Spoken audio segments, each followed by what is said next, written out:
Thyroid की जो बीमारियां हैं आजकल बढ़ती ही जा रही है। इस वीडियो में जानेंगे क्या होम्योपैथी के पास इसका कोई सोल्यूशन है। Hello everyone, I am doctor Tanvi Mahal, founder owner of homeo hills clinic and welcome back to my channel homeo hills. Thyroid जो ग्लैंड है वो हमारे नेक में सिचुएटेड है, बट ये बाकी सब ऑर्गन्स के फंक्शनिंग को भी कंट्रोल करता है।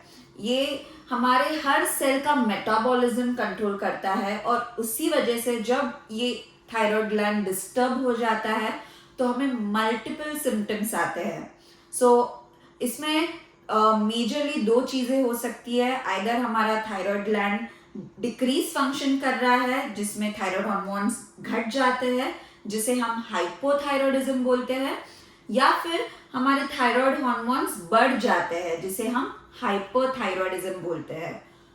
इन दो बीमारी के साथ कभी कभी जो हमारा थायराइड ग्लैंड है वो स्वोलन हो जाता है जिसे हम मेडिकली गोइटर बोलते हैं। ये जो दो बीमारियां हैं इसके वजह से शरीर में काफी चेंजेस आते हैं।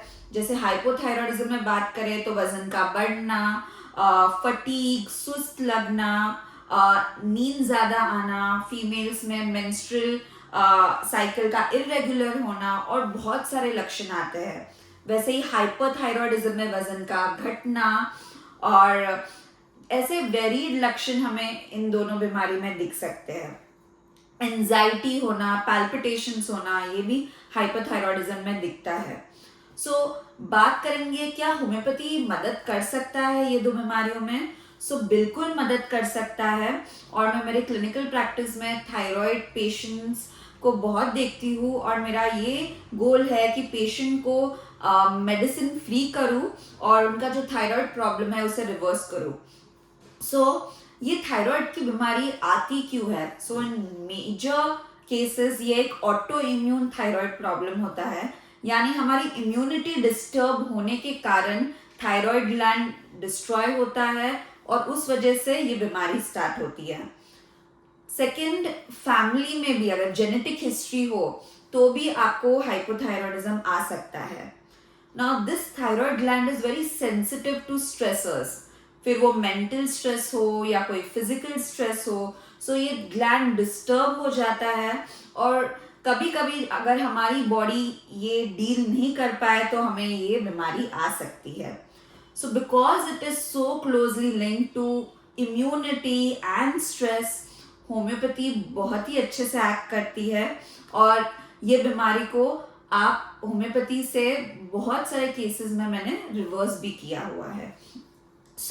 आप कब होम्योपैथी स्टार्ट कर सकते हैं? Right from the day you are detected with thyroid disease you can start with homeopathy, या फिर आप बाहर से कोई मेडिसिन ले रहे हैं, जैसे मॉडर्न मेडिसिन ले रहे हैं, थायरॉक्सिन ले रहे हैं हाइपोथायरॉयडिज्म के लिए जो usually patient empty stomach morning में लेते हैं और उसका डोज बढ़ते ही जा रहा है। आपका डोज 25 माइक्रोग्राम से स्टार्ट हुआ था और अभी आप 125 माइक्रोग्राम ले रहे हैं और आपका थायराइड फंक्शन फिर भी कंट्रोल में नहीं आ रहा है। It is a good time that you go and take homeopathy which is going to stabilise this thyroid hormone function और धीरे धीरे आपका ये जो रिक्वायरमेंट है वो घटता जाएगा और बंद भी हो सकता है। होम्योपैथी में हम ये जो आपके स्ट्रेसर्स है, क्या कारण की वजह से आपको थायराइड आया है, या कोई मेंटल स्ट्रेस था या कोई फिजिकल इलनेस था या फैमिली में थायराइड प्रॉब्लम है, उस अकॉर्डिंगली हम मेडिसिन देते हैं। इसलिए मैं कोई भी एक पर्टिकुलर मेडिसिन का नाम नहीं बता रही because it depends on the patients history. I hope आपको ये वीडियो पसंद आया हो।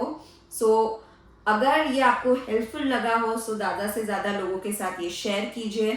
मेरे चैनल होम्यो हील्स को लाइक कीजिए और सब्सक्राइब कीजिए और मैं ऐसे अलग अलग हेल्थ रिलेटेड वीडियोस बनाती रहती हूँ। Stay tune for my next video. Thank you.